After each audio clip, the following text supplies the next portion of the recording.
What happens when you get everything you ever wanted and still wake up empty? Leonardo DiCaprio climbed to the very top of Hollywood, chasing Oscars, fame, and immortality. He conquered the world, yet behind the flashes and accolades, a restlessness lingers, a hunger that success cannot satisfy. This is not just the story of an actor. It's a story about ambition, obsession, and the cost of greatness. The question that haunts him, and should haunt us all, is simple. Now what? Leo before the legend East Los Angeles. Not the glamorous part of California. Not the part they put in postcards.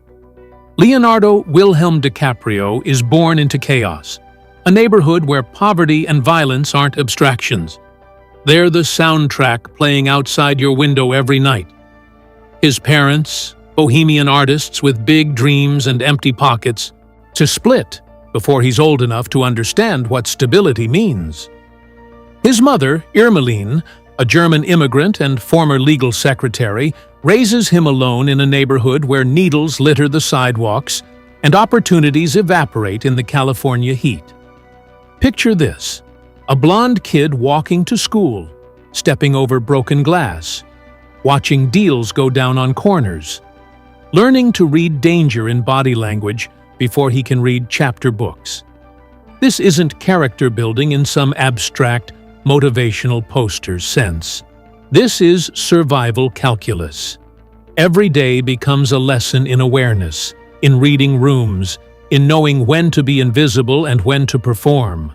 Irmeline takes him to museums, drags him to art exhibitions, shows him that another world exists beyond these 10 blocks of concrete and desperation. But here's what really marks him. She never lets him forget how close they are to losing everything. There's no safety net, no trust fund waiting in the wings, just her working multiple jobs and his understanding, bone deep, that poverty isn't temporary. It's a trap door that can open under you at any moment. So when young Leo discovers acting, it's not a hobby. It's an escape pod. He starts doing commercials, educational films, anything. And here's where you see the first glimpse of what will define his entire career: the willingness to do whatever it takes. He doesn't just want acting, he needs it with the desperation of someone who's seen the alternative, who knows exactly what failure looks like because he's grown up swimming in it. His breakthrough comes at 14. This boy's life, opposite Robert De Niro. Then, What's Eating Gilbert Grape at 19, playing a mentally disabled teenager with such commitment that the crew forgets they're watching a performance. The Oscar nomination follows. He's 19 years old, standing on the edge of everything he's ever wanted. But that East LA fear never leaves. It mutates, evolves, becomes something more sophisticated but equally relentless. Now he's not just running from poverty, he's running towards something he can't quite name. Recognition, permanence, proof that he's not just lucky, not just pretty, but necessary. The hunger that got him out of that neighborhood becomes the engine that won't let him rest. Even as he conquers Hollywood, that scared kid from East LA is still inside, still convinced that if he stops moving, stops proving himself, it all disappears. And maybe he's right. Trapped by Titanic. 1997 changed everything. Titanic doesn't just become a hit. It becomes a cultural earthquake. It makes $2.2 billion worldwide when that number still means something. Suddenly, Leonardo DiCaprio's face is everywhere. On bedroom walls, on magazine covers in languages he doesn't speak. Girls scream when he walks by. The world decides he's not an actor anymore. He's a phenomenon, a product, a teenage dream made flesh. And it nearly destroys him. Imagine this: you're 23 years old. You've worked your entire life to be taken seriously as an actor. You've studied Marlon Brando and James Dean and De Niro. You've pushed yourself to disappear into characters. And then, the biggest movie in history makes you famous for your cheekbones. The industry stops seeing Leonardo DiCaprio, the artist. They see Jack Dawson. They see box office gold. They see a pretty face they can package and sell. Studios offer him romantic leads, teen heartthrobs, the same character over and over with different names, millions of dollars to just keep being the guy from Titanic. And here's where DiCaprio makes the defining choice of his career. He says no. He turns down everything safe. Everything is guaranteed. Instead, he calls Martin Scorsese. He pursues The Beach, a dark exploration of paradise turned nightmare.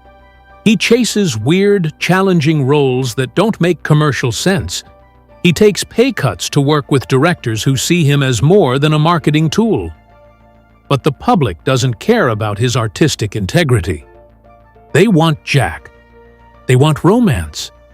They want him to stay frozen at 23, beautiful and uncomplicated. And every choice he makes to evolve as an actor feels like swimming against a tsunami of expectation. The press turns vicious. The Beach underperforms, and suddenly he's overrated. A flash in the pan. Too pretty to be talented. The same media that built him up starts tearing him down with the glee of vultures finding fresh meat. Watch him in interviews from this period. There's a guardedness that wasn't there before.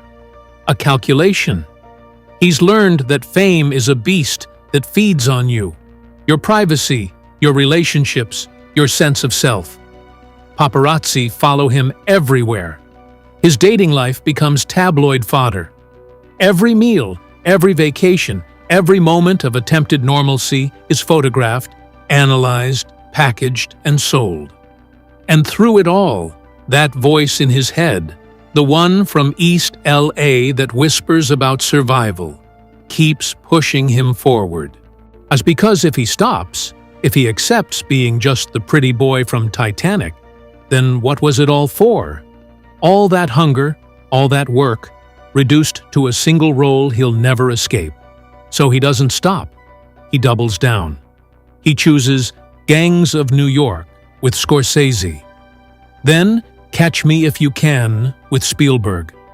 Then The Aviator, where he plays Howard Hughes's descent into madness with such intensity that you can feel his own desperation bleeding through. He's not just acting anymore. He's fighting for his artistic life, trying to prove to the world and to himself that he's more than the sum of his early success, that he can disappear into characters, that he matters beyond his face. But here's the cruel irony. The more he achieves, the more he's still defined by what he hasn't achieved. That golden statue, that Academy Award, year after year. Nomination after nomination, he doesn't win. And slowly, painfully, his entire career becomes a narrative about waiting, about being owed, about the injustice of recognition delayed. Success becomes its own kind of prison. And Leonardo DiCaprio, who escaped poverty and teen idol typecasting, finds himself trapped in a new maze, the endless pursuit of validation from people who may never give it. DiCaprio versus himself. There's a moment in The Revenant where Leonardo DiCaprio crawls inside a horse carcass to survive a blizzard. It's not CGI. It's not a trick. He actually does it. Lies there in the freezing Canadian wilderness, covered in animal guts, pushing his body to the absolute edge of endurance. And you have to ask, why? Why does someone worth hundreds of millions of dollars need to eat raw bison liver on camera? It's why shoot in negative 40-degree temperatures when you could use a studio? Why risk hypothermia? Why push your body past reasonable limits? Why choose the hard way every single time? Because for DiCaprio, suffering is the point. Watch his career trajectory after Titanic. Every role is a deliberate act of transformation, often through physical punishment. The Aviator, he loses weight to embody Howard Hughes's deterioration. Blood Diamond, he masters a South African accent and spends months in the African heat. The Wolf of Wall Street, he throws himself into Jordan Belfort's cocaine-fueled excess with such commitment that the physical toll is visible. Then, the Revenant, the role that becomes his white whale. He's 40 years old, and director Alejandro González Iñárritu offers him the chance to play Hugh Glass, on a frontiersman left for dead in the wilderness. It's not a role, it's an ordeal. 6 months shooting in remote locations, natural lighting only, which means working in brutal weather windows. No safety nets, no comfortable trailers, just DiCaprio and the elements, and a director who believes suffering creates authenticity. And DiCaprio says yes without hesitation. He eats raw meat, sleeps in animal carcasses, endures freezing rivers, gets hypothermia, loses weight, grows a real beard, spends hours in makeup that transforms him into something barely human. The crew watches him methodically destroy his body for art, and they can't tell if it's dedication or self-flagellation. Here's what's really happening. DiCaprio is trying to outrun himself. The pretty boy from Titanic, the tabloid fixture, the guy who dates models and parties on yachts. He's trying to prove through sheer physical suffering that he's serious, that he's an artist, that he deserves to be mentioned in the same breath as Brando, as De Niro, as the greats. But there's something else underneath, a need to punish himself, to pay for his success with pain. As if the universe requires balance. All that money, all that fame, all that privilege must be paid for in blood and freezing mud and exhaustion so complete you can't remember who you are anymore. His partnerships with Scorsese revealed the same pattern. 5 films together, each one pushing DiCaprio into darker, more complex territories. Gangs of New York, violence and rage. The Aviator, madness and obsession. The Departed, betrayal and death. Shutter Island, grief and insanity. The Wolf of Wall Street, hedonism as self-destruction. The Scorsese becomes the father figure who pushes him past his limits, who sees the darkness in him and knows how to channel it, who understands that DiCaprio's greatest performances come from accessing pain. But what does this cost? Not just physically, the injuries, the illnesses, the toll on his body, but psychologically. What happens when you spend months at a time inhabiting monsters, madmen, and broken people? When your job is to access the worst parts of human nature and make them feel real? DiCaprio never talks about this, never admits vulnerability, never lets the mask slip in public. But watch his eyes in those red carpet photos. There's a distance there, a disconnection. Like he's learned to be present without actually being present. See, he's mastered the art of disappearing into roles so completely that maybe he's forgotten how to just be himself. Or maybe, and this is the darker possibility, there is no self anymore. Just a collection of performances. A man who's spent so long becoming other people that he's lost track of who Leonardo DiCaprio actually is underneath all the craft and calculation. The Oscar finally comes in 2016 for The Revenant, for crawling through that horse carcass, for eating that raw liver, for suffering beautifully on camera.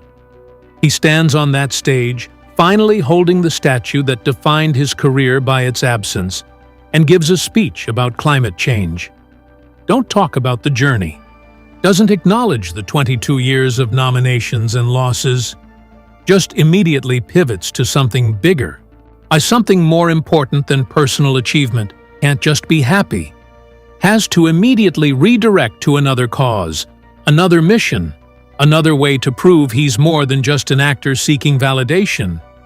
Because maybe winning doesn't fix anything. Maybe it just reveals that the real competition was never with the Academy. It was always with himself. The price of Leo's legacy. Here's the paradox that defines Leonardo DiCaprio's public life. He's one of Hollywood's most visible environmental activists while maintaining a carbon footprint that would make a small country jealous. He flies private jets to climate conferences, yachts in the Mediterranean with rotating casts of supermodels, owns multiple mansions, parties in Vegas.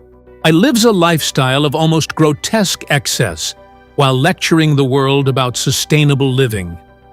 And before you dismiss this as simple hypocrisy, understand, it's more complicated and more human than that. DiCaprio genuinely cares about the environment. He's donated millions to conservation efforts, created a foundation that's funded over 200 projects in 50 countries, produced documentaries about climate change, used his platform to push environmental issues into mainstream conversation. The commitment is real. The impact is measurable. But so is the contradiction. He dates women half his age with the precision of a man who can't let anyone get close enough to see him clearly. Never married. No kids. A romantic life that's become a punchline. The same pattern repeated with different faces every few years. Models. Actresses. Never older than 25. Relationships that end with clockwork predictability. It's not judgment. It's pattern recognition. And the pattern reveals someone who's terrified of intimacy, of being truly known, who keeps people at exactly the distance where they can worship the image without penetrating the reality. His friends are other A-listers. Tobey Maguire, Jonah Hill, his wolf pack of wealthy, famous men who party together and protect each other from the outside world. It's a fortress of privilege disguised as friendship. But here's what makes this interesting rather than just sad. DiCaprio seems aware of the contradictions. In interviews, there's a self-consciousness about his lifestyle, a recognition that his words and actions don't always align. He doesn't pretend to be a monk or a saint, and he's just a guy who cares about the planet while also enjoying the spoils of his success. The question is, does awareness make it better or worse? He speaks at the UN about climate change with genuine passion, then flies back to LA on a private jet. He funds rainforest preservation, then vacations on a yacht that burns through fuel like it's going out of style. He advocates for indigenous rights, then parties at Coachella with the beautiful people. Critics call it performative, virtue signaling, rich guy guilt. But maybe it's something more interesting. The inability to reconcile two fundamental truths about himself. He genuinely wants to make the world better, and he also enjoys the fruits of a system that's destroying it. Oh, most people live with similar contradictions. We just don't do it on a global stage with photographers documenting every flight and yacht trip. What's fascinating is how this mirrors his acting choices. He's drawn to characters living double lives, struggling with moral complexity, trying to reconcile competing desires. Howard Hughes, Jordan Belfort, Frank Abagnale Jr., Dom Cobb in Inception, living in dreams because reality is too painful. These aren't random choices. They're a man exploring his own contradictions through fictional proxies. The activism gives his life meaning beyond acting. It's bigger than Oscar campaigns and box office returns. It's legacy work, impact beyond entertainment. And maybe that's the point. Maybe he needs to believe his success serves something larger than himself. That all the private jets and mansions and excess are justified because he's using his platform for good. But late at night, alone in one of those mansions. Does he believe it? Does he think the balance sheet adds up? The carbon offset against the carbon emissions, the donations against the consumption, the speeches against the silence about his own lifestyle? Or does he lie there, successful beyond measure, recognized by every award that matters, and still feel like that kid from East LA who learned too young that nothing is ever safe, nothing is ever enough, and the only way to outrun your fear is to keep moving, keep achieving, keep performing until you're too exhausted to ask yourself the hard questions? The contradiction isn't a flaw. It's the story. It's the human truth underneath the celebrity myth. Leonardo DiCaprio isn't a hypocrite. He's something more relatable. A man who wants to be better than he is, who genuinely tries, who makes real impact, but who also can't quite escape the patterns and privileges that define him. Just like the rest of us, only with better yachts. Leonardo DiCaprio reached the summit everyone dreams of, and realized the summit doesn't answer the questions you brought with you. Fame, fortune, accolades, they illuminate the climb, but never the void beneath. So the question lingers. When the world has nothing left to give you, what do you chase next? What drives a man who has conquered everything, yet still wakes up hungry, restless, unfinished? The story isn't over. It's only getting darker, deeper, and more human.